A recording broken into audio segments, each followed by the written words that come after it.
What's going on? What's going on, everybody? How y'all feeling, man? Share this live one time for the one time. You know, it's Uncle P, man. I'm live in the den of retreat for me, right? CMPradio.net. This is the Cultivating Mature Positivity Studio. I have the honor of interviewing a man that at one time I could personally say myself, I probably wouldn't like him, right? He was a DA, the DA of Philadelphia, Mr. Seth Williams. We're going to talk about what it took to get him to that point, right? How he felt when he was sending people to jail, and he was saying, okay. Then he also, right, he had a situation where it came up where he went to jail, and now he's home, and he's trying to let everybody know, man, it's not always easy to come home and do the right things, man. I have my good friend, man, Mr. Seth Williams. How you doing, sir? Outstanding. It's a pleasure to be here with you today. God is good. Absolutely. God is definitely good all the time. How you feeling, bro? How you feeling? I'm feeling great. You know, I have a great opportunity. I've learned a lot. And so I'm really looking forward to speaking with you about my own life journey and the opportunity that I have now to try to help other folks who need a second chance. And I'm glad to be here with you. This is April. This is Second Chances Month. And I know that you received a second chance. And so, you know, we're really trying to provide opportunity, unconditional love, and a margin of error for a lot of folks who never got those three things in the past. Man, that's incredible to hear you say that, right? So let's talk about the beginning of Seth Williams. Seth Williams as a little guy. Where did you grow up? Where were you at? So I was given up for adoption at birth. Wow. I lived in an orphanage when they still called them orphanages. Oh. I lived in foster care. But my first second chance that God gave me was that I had the opportunity, and I was adopted by a loving family, Rufus and Imelda Williams. So they lived in Cobbs Creek. So I grew up in West Philly. Okay. And my father was a school teacher for the school district. He worked at Sulzberger Junior High School in the bottom, and he taught there from 1955 till 1985. My father, you know, he was born in 1922.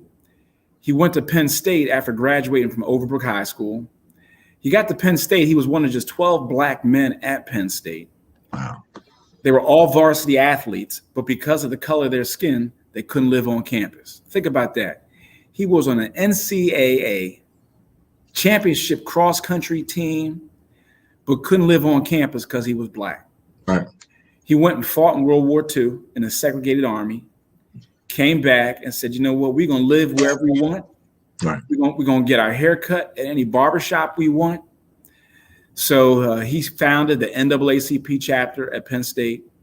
He founded the Alpha Phi Alpha fraternity at Penn State, which was the first black fraternity in America. And they fought for public accommodations for our people. Absolutely. And my dad, so he taught at Sulzberger. Every day he came home, he took a nap. He made sure I did my homework. We had dinner together. Then he went to his second job at the Cobbs Creek Recreation Center, which is at 63rd and Spruce. And he coached basketball, Little League, showed kids movies, did arts and crafts, played ping pong with them. And every summer, he ran a day camp for Fairmount Park. My mom was the executive secretary at the Philadelphia Naval Shipyard. And so my dad didn't drink, didn't smoke, didn't curse, but he married a Creole girl from Texas that did all three of those things often and well. Often and well, right, yes, right. Sir. So, but she'll tell you there was a different admiral at the Navy Yard every 3 years. But my mom would tell you she was in charge. She was the boss. Boss, right. Okay. So I grew up in a loving family. I grew up in Cobbs Creek, and it was a blessing. Your education. Then you grow up in Cobbs Creek. You're in West Philly, right? Right. Where did you go to school? So my parents recognized the value of education, and they weren't absolutely rich. with your father being a teacher. Right. Absolutely. So they weren't rich, but they used their money to send me to a wonderful Quaker as a private school called Friends Central, which is out on 68th and City Line Avenue. And I was there from kindergarten until 6th grade. And I was like the only black boy in the class. It was either me or Ernie May. And then one year we got Corey and Corey Mitchell when we were in 6th grade. And so we had two of us. We had like we were either two black guys in one class or one black guy. Right. But so I really loved that school. But when I got to be, about 6th grade, I was like, I want to be with my people a little bit more. And so I had them, and they put me in St. Carthage Catholic School at 62nd and Cedar. It was in my neighborhood. I wanted to get that experience and be with my people. And that was a totally different educational opportunity. It was much different than being at the private school, but I learned a lot just being with our folks. Amen. And I went to Central High School, right? So I caught the 46 bus and then the L and then the Broad Street subway and went to Central High School and loved the opportunity and the mixture of people at Central High School. I graduated from Central in June of 1985. I still had long hair. I looked like I had you play LL Cool J to bring us in. Right.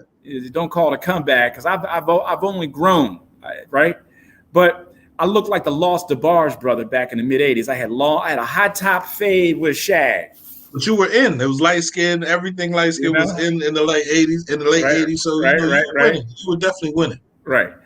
And so after I graduated from Central, I got appointed by Congressman Bill Gray, and I went to West Point, the United States Military Academy at West Point. But I tell folks I only stayed there for 197 days, a little more than 6 months. I got a medical discharge. I tell folks that they found out I was allergic to math and chemistry. So they sent me home. You gotta go. You gotta go. Yo, man, you a nice dude. You gotta get out of here. So then I went to Penn State where my father went. Okay. And I quickly I was a political science major. I had a minor in Black studies. I became the president of the Black Caucus at Penn State.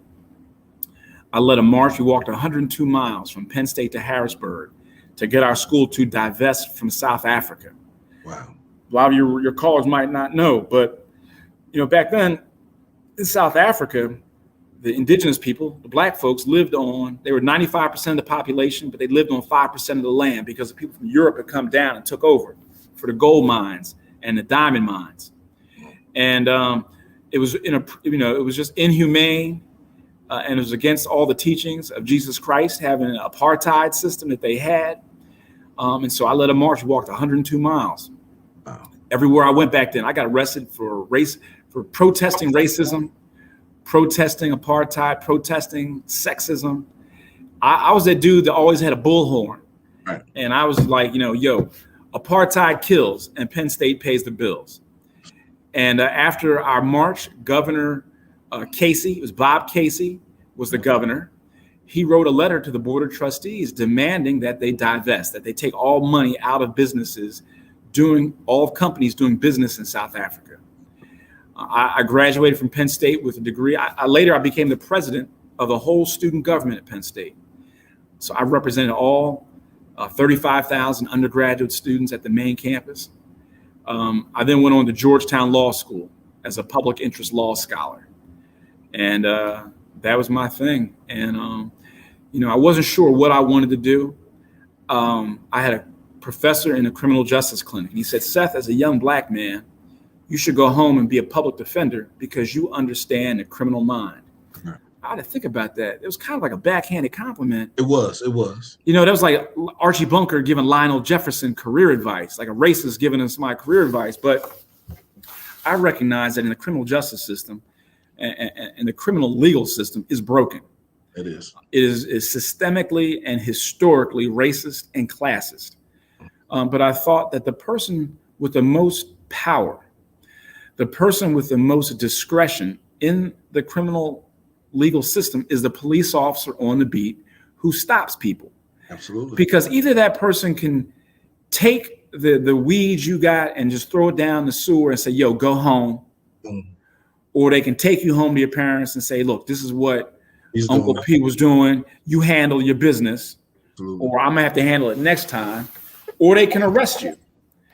But the person with the most discretion after that is the assistant district attorney that gets the file and decides, are we going to prosecute this case or not? And so I said, you know what? I was a public defender, right? I was in the criminal justice clinic. I represented people that didn't have any money in cases before the criminal courts in DC. And from that experience, I learned I want to help my clients, but the person who has the real power to put them in a program or to ease up on them is the prosecutor. So I thought, you know what? I'm going to go and see if I can be an assistant district attorney in Philadelphia. Wow. Because I recognize that the young men in my neighborhood need help, but also the majority of the victims of crime in a Black neighborhood are Black people. Absolutely. Right? Where I grew up, if your car got stolen, everybody knew it was probably the Natividad boys on the 6200 block of Catherine that stole your car. Because when we're little kids, they stole your Nerf football while we're playing football, or they stole your bicycles. Then later they stole cars and had a chop shop. Now, unfortunately, Ricky Natividad is on death row. And so I recognize that the system is broken. When I was a kid, a real life-changing event for me was in the summer of 1970. A police officer, Sergeant Von Collin, worked in the park guardhouse at the bottom of what we call Snake Hill, the bottom of this hill in Cobbs Creek. It was a park guardhouse. And some Black nationalists who had right to be upset about racism in America, they thought to make a statement, they were going to kill a police officer. Wow. And they went in there and they shot the man in his back. And so what they did was wrong, but the police response was over the top and how they abused lots of African-American men in the community as a result of that. Right. So I knew that Sergeant Von Collin was a good man. He was my dad's friend. He used to give me water when I go down to the park guardhouse and pet the horses, right? But at the same time, the men in my neighborhood didn't deserve to be abused the way that the police under Frank Rizzo abused folks. So I got to see life through both perspectives, right? Going to the private school, being the only Black kid there, going to the Catholic school in my neighborhood that was all Black. Then they're going to call me the white boy when I showed up. I was the white shadow on the basketball team. You come in speaking proper, right. Oh, no. Right. So I got to experience, all different types of perspectives. But I really thought I could come home. And so in September of 1992, I began my career as an assistant district attorney in Philadelphia, putting on preliminary hearings all across the city. Then I was in the juvenile court unit for a year, where I spent the majority of that time prosecuting adults that commit crimes against kids. And the majority of those crimes are sex crimes.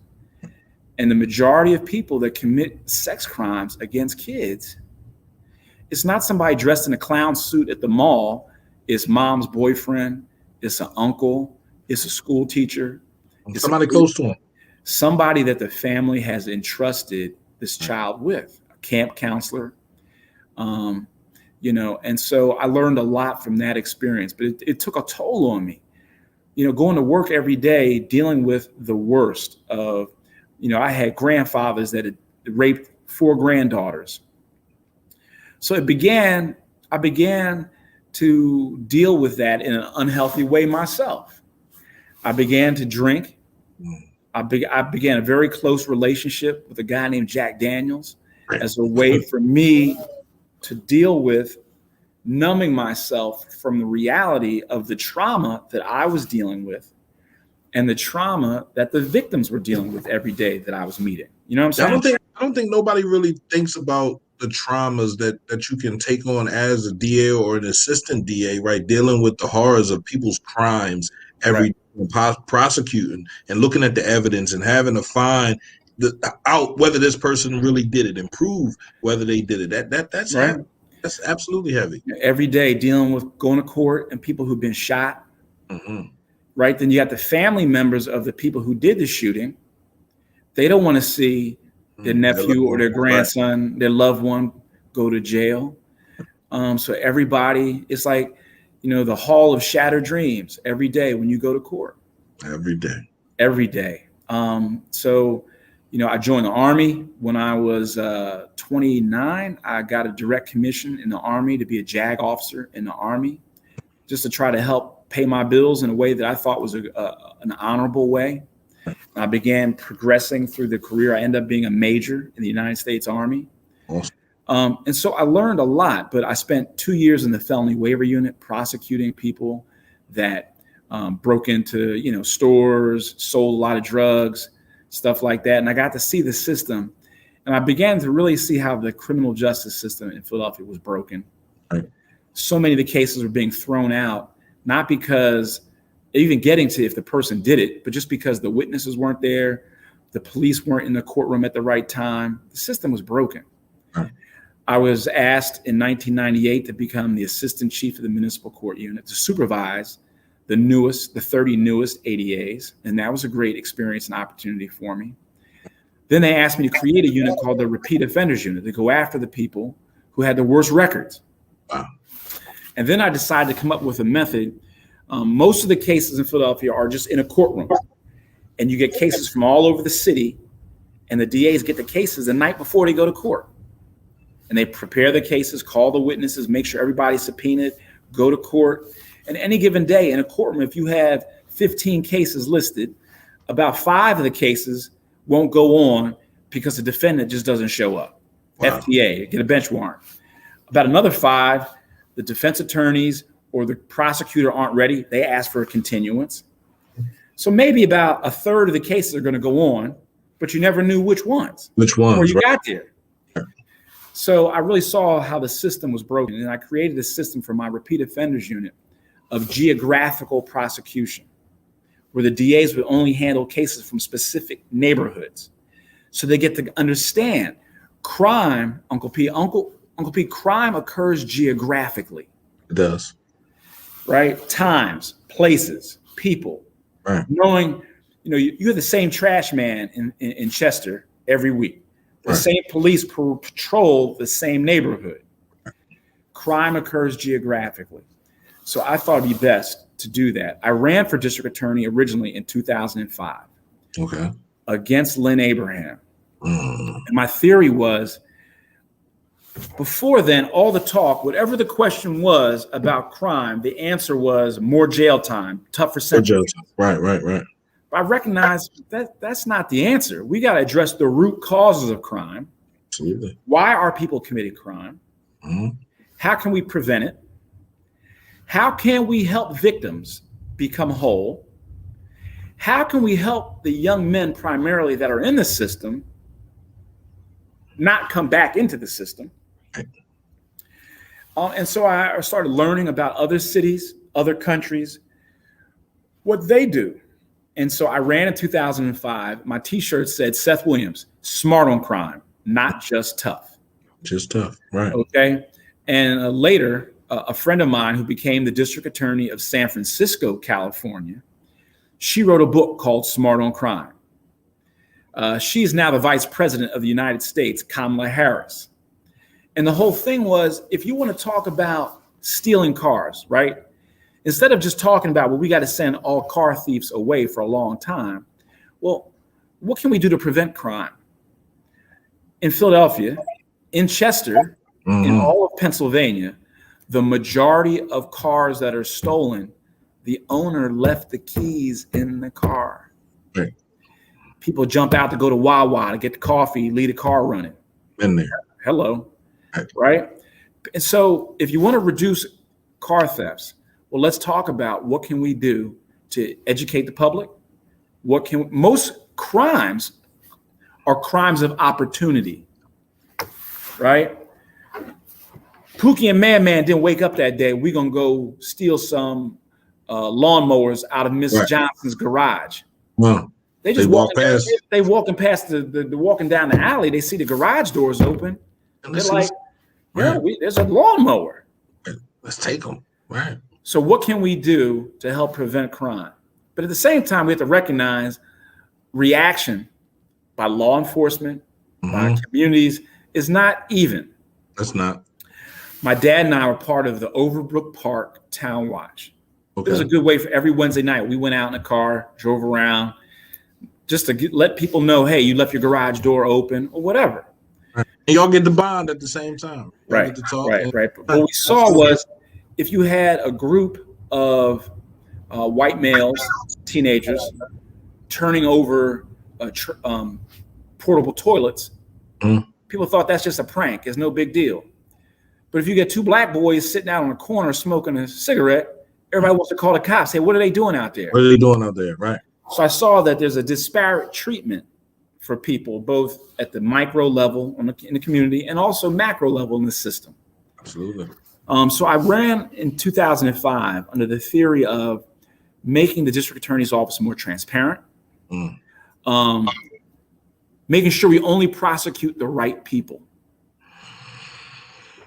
Okay, having more diversionary programs so that we got to know the difference between a person that had a bad day and a bad person. Right. So I ran under that theory. I lost. I got 46% of the vote. I ran again in 2009 and I got 75% of the vote. And I became the first African-American district attorney in the history of Pennsylvania. And first thing I did, I tripled the number of people in the charging unit. Those are the DAs who just read the documents, because I wanted to make sure we only prosecute. We weren't going to be a rubber stamp for the police. We were only going to prosecute the people that we thought we could prove were guilty beyond a reasonable doubt. So what did that do by tripling the number of people in the what's the unit again? Charging. And the charging unit, tripling the number. What did that do to the overall budget? Like, were people upset that you were doing this? Well, I had to change the culture, because before then the culture was people got sent to the charging unit as a punishment. Right. I wanted to make it so that people knew, no, we're going to send experienced, qualified, just good prosecutors to be there on the front end to make sure we're only, you heard us saying garbage in, garbage out. Well, we're going to make sure we don't bring in the garbage. We're going to make sure we only prosecute people that we are going to prosecute to the fullest extent. Correctly, appropriately. I created more diversionary programs that I replicated, right? So I copied something that Kamala Harris had done in San Francisco. She called it back on track. So in Pennsylvania, there was a mandatory minimum sentence of 1 year if you sold 2 grams of crack. So anybody listening to your show probably knows, well, 2 grams, a packet of sugar is 1 gram. And we were sending people to state prison at a cost of about $35,000 a year, where the recidivism rate, the rate of people who get rearrested in 3 years, is about 65%. Right. That's an utter failure. It is. And on top of that, it's an utter failure economically, but it's an utter failure for the people that get caught up in the system, because once you get a felony conviction, it's like an economic death sentence. You can't get jobs, you can't get housing, you can't get licenses for businesses. Apartments will say no. And so I wanted to change that. And so we created a program that she had in San Francisco. In Philly, we called it The Choice Is Yours. And instead of sending the people to jail for that mandatory year, we gave them an option. You can be in this program, but you're going to have to get literacy training. We're going to help you learn how to read, job skills training, life skills training. What does that mean? You got to show up on time. Don't get another tattoo over your forehead that says, or your eyelids that say, don't sleep. Okay? Absolutely. I know this might not sound cool, but you go for a job interview, pull your pants up. Pull your pants up, bro. Show up on time, be clean, right? Don't have an attitude when the guy's asking you questions during the interview. Walking there smelling like a pile of weed, right? Absolutely. Right. And so we began doing that, and that program still exists. Mm-hmm. And instead of sending the $35,000 a year, it costs about $4,000 a year for people to be in the program. We partnered with the court. We partnered with JEVs to provide these services. 82% of the people in the program graduate from the program, and only 9% get rearrested. So this is a model of what can happen and also it helps prevent future crime. Absolutely, absolutely. You're educating people. You're giving people a life, right? And they don't have to do. A lot of people sell drugs and are implemented in the drug life because that's all they know. They don't know anything else. No one ever Right. taught them anything else. So it's like, Right. I know I can do this, so why not continue to do that? Right. Absolutely. So another thing is that I learned a lot of the brothers that I grew up with that caught the 46 bus, that played on the Cobbs Creek Commons with me, were very intelligent, great in math. You know about an 8-ball and how to sell something and break something down. You're good in math. You're better in math than me, because I told you I got thrown out of West Point because I didn't understand Right. chemistry and math. Right. Right. So these are brothers that they were smart, business savvy, in many ways courageous. Now, they might have been using their skills in a wrong way. But if you implement them for positive, you can do great stuff. I also thought I wanted to be the DA because I saw the violence of gun violence in West Philadelphia. I also knew that the majority of people being shot and the majority of the people doing the shooting were people that look more like you and me. Absolutely. My father said we put the KKK out of business. Long time ago. Okay? Absolutely. So that being said, we have to take responsibility in some way to try to reduce the amount of young men that are being shot and those that are doing the shooting who are losing their lives. So I created a real partnership with Commissioner Ramsey, and we implemented community-based prosecution where the DAs are assigned to neighborhoods, working in partnership with the police, community groups, town watches, churches, businesses, right? We created GunStat. That was using computers and data to analyze where the gun violence is. What people don't understand is they think that most gun violence is a result of one drug gang shooting at another drug gang. It's not really true. Now, a lot of the men who are shooting each other are involved in illegal activities with other groups of people who are doing illegal stuff, but they end up shooting each other over just conflict resolution. Like somebody stepped on somebody's butters, somebody fouled. Whistled at somebody's girlfriend, somebody punched somebody's cousin, somebody did something. Right. And then it ratchets, goes from this to that to that. Right. Now I'm fighting you because you killed my homie. Now I'm mad at you because your homie, y'all got off on me. It's crazy.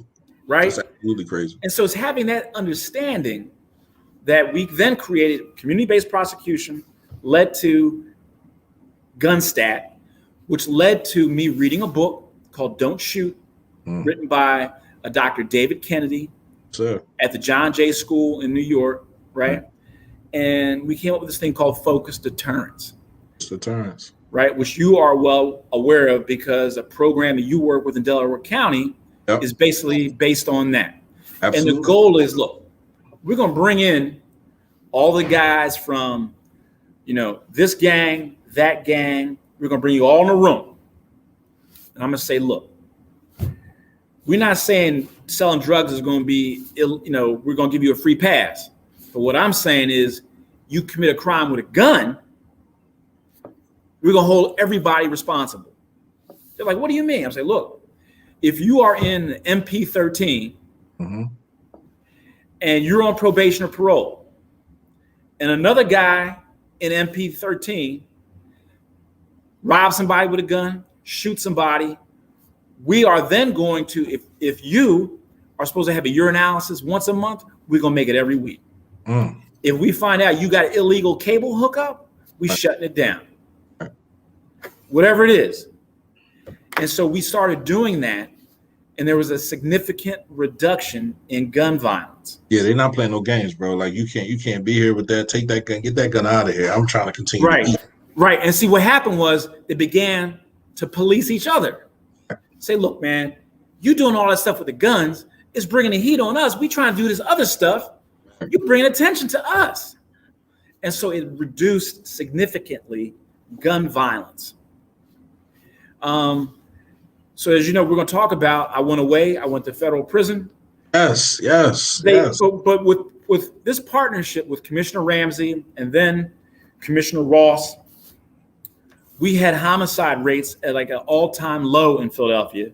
I was going to talk about that, right? All-time low. 2013, 2014, right. It was the lowest it had been since 1967, 65. Right. That's 52 years, 53 years. They got rid of all those programs, and now homicide is through the roof.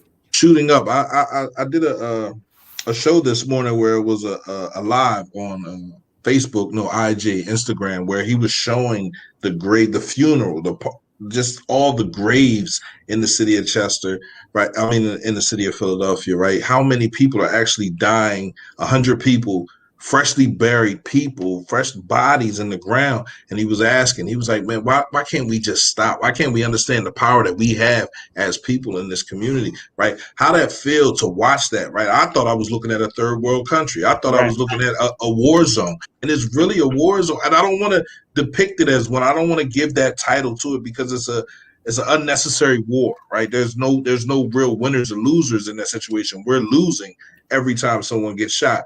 But how those programs can show them exactly how to bring murder down, but then they get rid of those programs later on. Like, it makes no sense to me. Because what happened was this new guy came in to be the DA under the theory we had to reform the criminal justice system.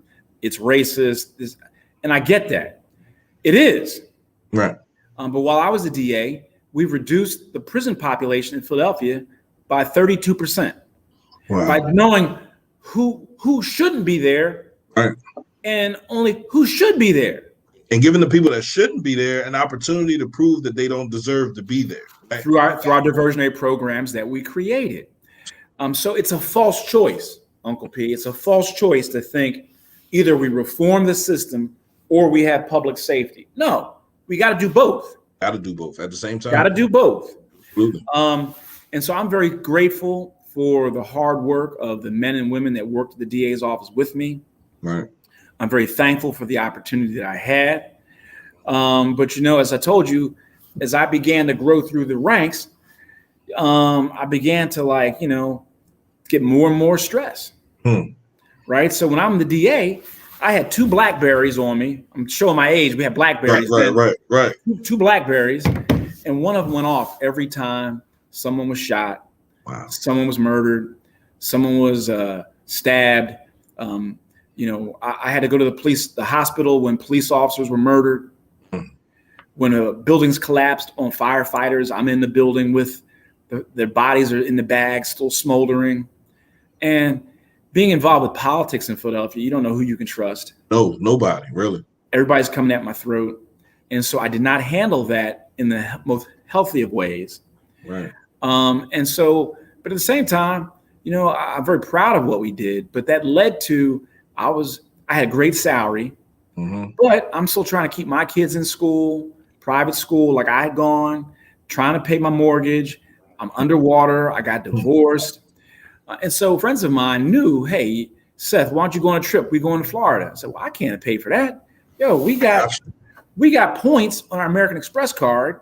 They're going to expire. Just come with us. It's no big deal. We're not going to, right? And so I should have reported all the gifts that I got. All the gifts. And I didn't. You did. And some I shouldn't even taken. I get that. Right. But there was no quid pro quo. Nobody got a free pass on a DUI or a stolen car case. You weren't giving out deals. You weren't giving out deals. A murderer go because they gave you a trip to Florida, right? Right. But the federal government said that you were taking bribery. Like, how can they say it wasn't bribery if there was no offense for you to forgive? I made a guy who gave me gifts. Okay. My LGBTQ advisor in the office. Wow. He had been the LGBTQ advisor for a congressman, right? For a state senator. He had been on the police advisory board in Philadelphia, appointed by Mayor Nutter. So he owned Philadelphia's largest gay bar. So it made sense to make him this advisor. Even though he gave you gifts. Right. He had his liquor license taken in California. He wanted to get his liquor license back. I wrote a letter to the Liquor Control Board in California.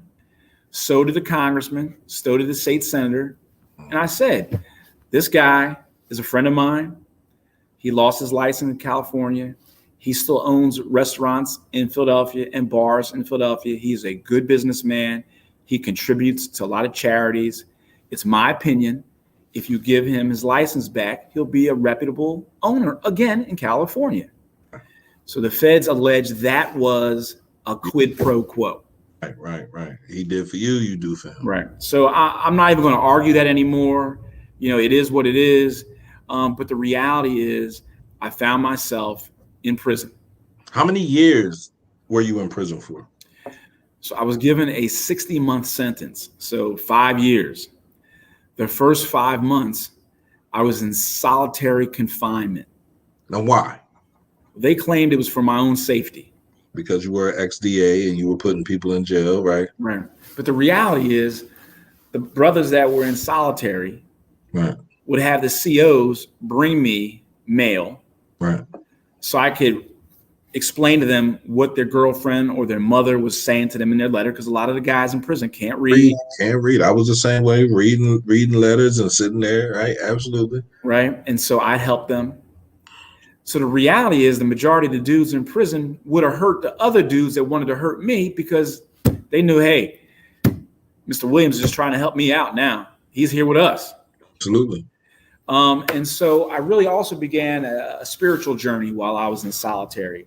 Despite being a Catholic and Christian for my whole life, I had never read the Bible from page 1 in Genesis to the last page in Revelation.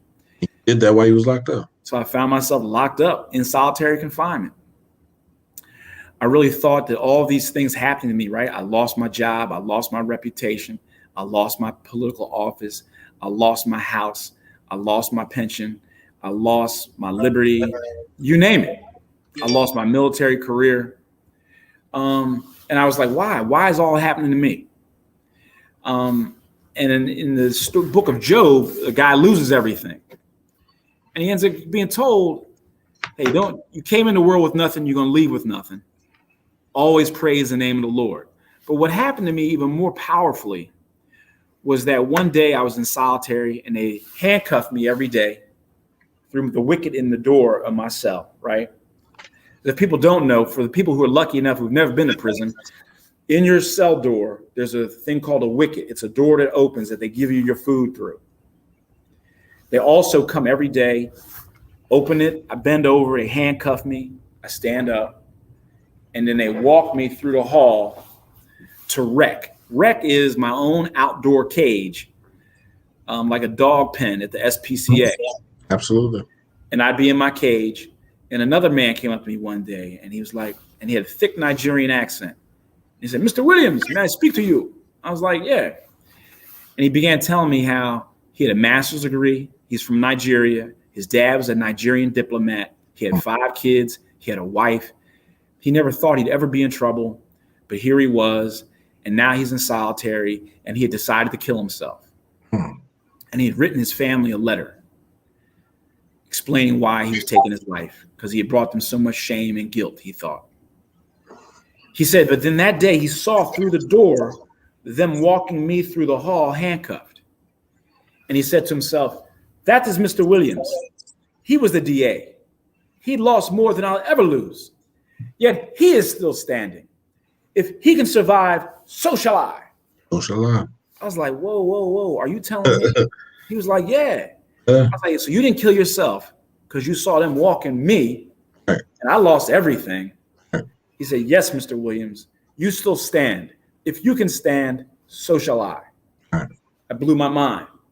So Uncle P, it really started changing my whole perspective. Absolutely. So while, yeah, I lost a lot of stuff. I'm still alive. But I was where God wanted me. Absolutely. I was helping young men read, write. Right. I saved my friend's life. I then went to Morgantown, FCI, and I spent another 29 months there. I taught GED every day. Wow. So you came out of solitary confinement, and you went to general population. Right. They flew me on what's called Con Air, like in the movie with Nick Cage, handcuffed, ankle bracelets, a leg iron, sitting on an airplane like that. Mm. They flew me from Harrisburg to Oklahoma City. Wow. I stayed there for 8 days, flew back to Pittsburgh, and then on a Marshall's bus from Pittsburgh to Morgantown, which makes no sense because you could drive. Why send you all the way to Oklahoma to bring you back in 8 days? They just wanted to charge. I guess they just wanted the money. Right. Money hungry. Okay. So when I got to Morgantown, I taught GED. 19 of my students earned their GED. Hmm. And I really began to learn a lot and see the trauma. I talked a little bit about the trauma that I had. I began to see that all of these men had suffered tremendous trauma in their life. Absolutely. Either a loved one had been killed, one of their boys had been killed. They began to medicate either with weed, which led to something else, codeine, or they were doing pancakes and syrup, or they were doing the white boys from Appalachia, mountain boys, they were just doing meth. Right. And I saw that while I'm different, and how I chose to medicate was different, right, the underlying reasons was the same. Still the same. If you were a white boy from Kentucky, or a brother from Detroit, right, or from the streets of Philly, it just was trying really, to escape. You're just trying to escape, right? To numb the pain and the things that you see every day. You're just trying to escape. And so I learned that. I began to see all of these men not just as cases, not as CP 9504, blah, blah, blah. I saw them as three-dimensional people. Absolutely. I also really saw from teaching GED every day that the majority of these men lacked an opportunity. They lacked unconditional love, and they lacked a margin of error. Right. Like if they made one mistake, that was it. The guy, so if you like a famous movie, if you watch the movie Trading Places with Eddie Murphy, right, and Dan Aykroyd, it's a lot of the same stuff I'm talking about, right? Absolutely. And so I really saw that these guys they never had problems getting jobs. They had problems keeping jobs. Absolutely. So I really started thinking while I was in prison, when I get home, what am I going to do? And I think that with my experience as an assistant DA, DDA, I was a criminal defense attorney. Right. I was the head public defender for the 28th Infantry Division of the Pennsylvania Army National Guard. Absolutely. I'd seen all of these sides. I had taught in college at Penn State Abington. I had taught in Newman University, which is right near Chester. Right. Aston, Pennsylvania. Right. Shout out to Newman. I taught at Temple Law School, Villanova Law School, and Penn. I saw that when I get home, I can use my experience professionally and my life experience, hopefully, to help intervene at an early point, or to help folks that have been through stuff like me get a second chance.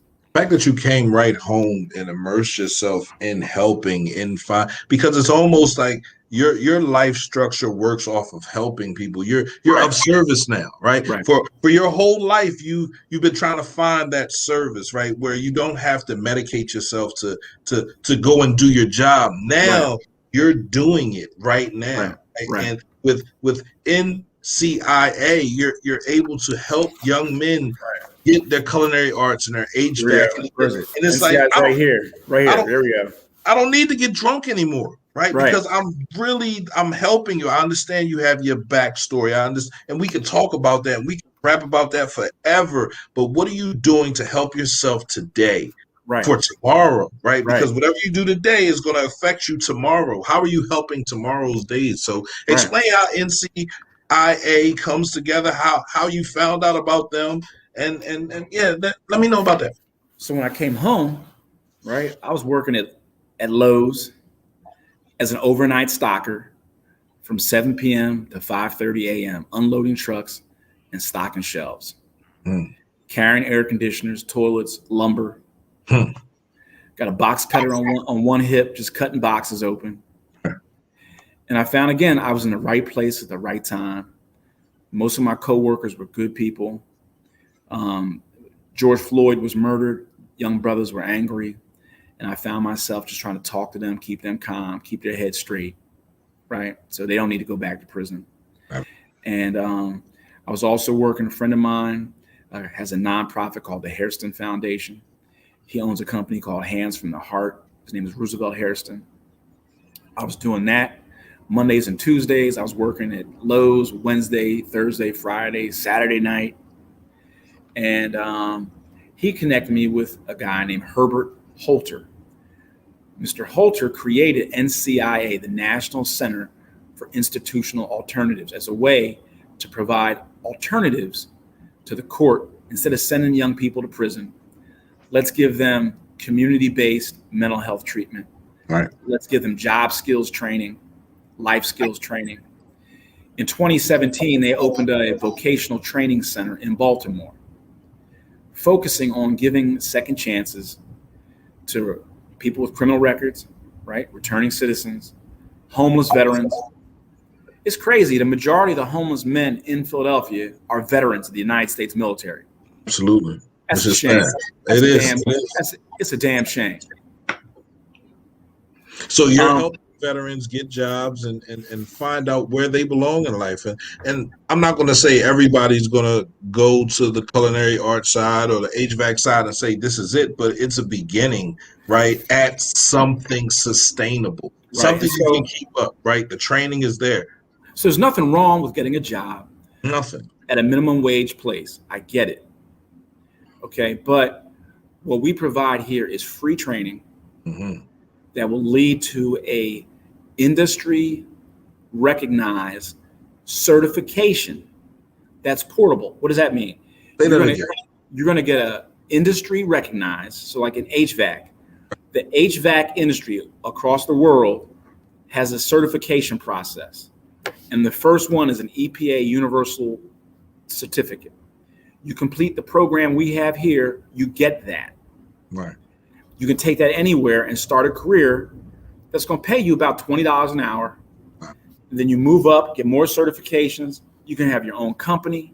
The gentleman that's my HVAC instructor here, Randall Jubilee, owns the largest Black-owned HVAC company in Philadelphia. You know, you also can get a culinary arts certificate, a safe serve certificate, which is good for 5 years. And you learn all about being in the culinary arts. So you can work at a restaurant, you can have your own food cart, you can have your own catering company, whatever. So the goal is to give a lot of people, going to college isn't the option for everybody, right. But learning a skill that you can do something every day, be proud of what you're doing. You're not having people trying to shoot you, right? Because what I learned, the majority of brothers out there that are slinging a rock are really making about $8 an hour on the corner. After I did the math on it, I said, I'm getting a job when I go home. I was in Graterford, and I talked about it today, and I said, I can't continue to do this. This can't be like the books, the money for my books, the money for my TV, the money for my food, my commissary, everything. Where's this money? Oh, it's coming from money I stashed up. So when I came home, I'm looking in the box. I'm like, I only got $1,000. No. That's not right. But I had to take care of my kids. I had to make sure everything was good. And so for me, it just didn't add up to me anymore. I came home, I started delivering pizzas. Any little secondary job I can get on top of the warehouse job that I had over in Jersey, that's what I was doing. And it wasn't until I went through something traumatic in my life where I said, nah, I'm doing too much drinking. I'm doing too much partying, right? All of this is for what? What am I running from? And I went and I talked to my therapist, and my therapist sat there and he said, man, what do you want to be when you grow up? I said, I'm 36 years old. Right. What do you mean when I grow up? I'm grown now. He's like, no, what did you want to be? When you started selling drugs, you stopped evolving. You stopped moving in a good way. What do you want to be? And I had to think about that. I had to take some time to think about that. And I thought about it. And I said, all right, man, I want to be a broadcast journalist. That's what I want to do. Well, he said, start your own radio station. So what I'm saying is a lot of these brothers who are out on the corner slaying a rock, who are making about $8 an hour, are good businessmen. They got a mind for marketing. These brothers would be better off if they went to ShopRite and bought a case of water with 24 bottles of water and sold each bottle out on the corner for $1. You're gonna make more profit doing that than slinging a rock. Ain't nobody trying to shoot you. Right. But we don't see that. We don't see that. Right. Right. And so I get it. It might sound corny, but learning a trade, everybody needs HVAC now. What does that mean? You got heat in your house, you got air conditioning. Right. With COVID, everybody wants to get a better ventilation system. This is a job that teaches you those trades. Absolutely. How to install air conditioners, how to fix them, how to install heating systems, the pipes that are involved with it, all of those things. So it's a great entry-level job to build a career and have a path quickly to make 6 figures in a legal way. So let's say somebody from Chester wants, and we got a couple minutes left because I got another show coming. Okay. But I want you to come back whenever you want to come back, whenever you want to talk to us, man. You are a family here at cnpradio.net. You know, I want to continue to work with you. I want to come up there and see your unit, see how it is working up there. How are you proposing you get people from Chester up there? So anyone is welcome. You don't need a GED. You don't need to have a criminal record, but we're here to serve people with criminal records, give them a second chance. So hold on, time out. Say that again. You don't need to have a criminal record. You don't have to have a criminal record. Okay. But if you do, we're not going to say go home. Right. If you're in recovery, we're going to help you make sure that you keep going to meetings. I go to an AA meeting every Tuesday. Wow. Okay. If you have a problem, if you're coming from Chester and you don't have the money, we're going to make sure you get the SEPTA key card, whatever you need to get here. If you got a problem with childcare, we got a place here on the corner, Somerset Academy. We'll make sure you got childcare if that's what you need. Whatever the barriers are.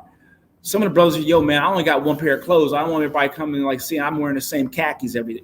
We're gonna have clothes to give you. Wow. Whatever the barrier is, we're gonna try to help meet people where they are.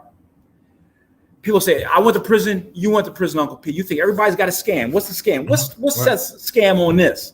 Oh. We get graded here at my vocational training center on the success we have in getting people into jobs that pay more than $18 an hour. So the more people I get, not just to sign the paperwork, they in the program. No, that's not it. To get you through the program, to get you to graduate, and to get you a job that's paying more than $18 an hour. Man. And so, people, if they have a question, they can send me an email at seth.williams@ncianet.org. Absolutely. They can come here. We're doing orientation all this week. We'll be doing orientation next week. People can come, fill out an application. But we want you to be 18 years of age or older and SNAP eligible. What does SNAP eligible mean? It means that you are eligible to get assistance from the state for food. All right. Now that's just for food. What if they're eligible to get medical and not food? If they're eligible for that, they can come and get it as well. Okay. All right. Right. Just come, fill out the paperwork, and we'll give you the training. Okay. And if some folks aren't even eligible, we'll still put them in training. Wow. We want the desire. But again, we're going to give you opportunity, unconditional love. You got whatever your problem is, come talk to me. Oh. And you have a margin of error. If you show up late, we're not going to kick you out the first time. If you say, hey, I was out with my boys partying a little too much, and I tell you, man, I might, my head, I relapsed. Hey, be honest, talk about it. We'll have group. We'll talk about it. We'll get you to go to one day at a time or someplace where you can talk about whatever it is, the underlying feelings. Because too often as Black men, we don't want to talk about how we feel. And so we're going to get you through that. So they're going to have the margin of error. That kids at Harvard have a margin of error. Yes, they do. Yes, right? You fail one class, they don't kick you out. And so we're going to have that margin of error here. But the goal is to give people a second chance. This is absolutely dope. I really, and like I said, I like to offer the station as a way to get your message out there, to continue to get your message out there. Send me all the information you have. I'm gonna post it on Facebook. I'm gonna make sure I get the message out there to my young men. A lot of them are, man, all the way to Philly. Why it's not here in Delaware County? Like, Right now, it's in Philly, and he's offering you a spot. He's offering you an opportunity to reclaim your life. And I thank you for that, honestly, from the bottom of my heart, man. I know we've gone through our things, and I'm not happy you went to jail. I'm not by no stretch of the imagination, but I am happy you are choosing to serve and you're being of service. And I thank you for that, sir. I thank you for that. Well, Anything I can do to help you out, you got me. thank you for the chance to speak with the folks that are there in your den, talking with you, getting this message out, because the goal is really to give people second chances, and is us killing each other, and we got to stop it somewhere. That we definitely do. Thank you, sir. I'll be in touch. I'll be talking to you in a few hours. I'll hit you up. All right. All right. Take care. Have a good one. Listen, that was Seth Williams, man. He goes from, man, his life, man. Did you hear the story? Chester, right now, if there's anybody that feels as though they can be a part of this program, right, and give 15 weeks is how long the program goes for, and you feel like you can give some good energy, give that good energy, man. Hit me up, Uncle Pete, or hit his where is that? Right there. Hit his email up and send your information in, man. I'm coming right back, 5:00. Chester Masterminds, man. Peace. Be safe.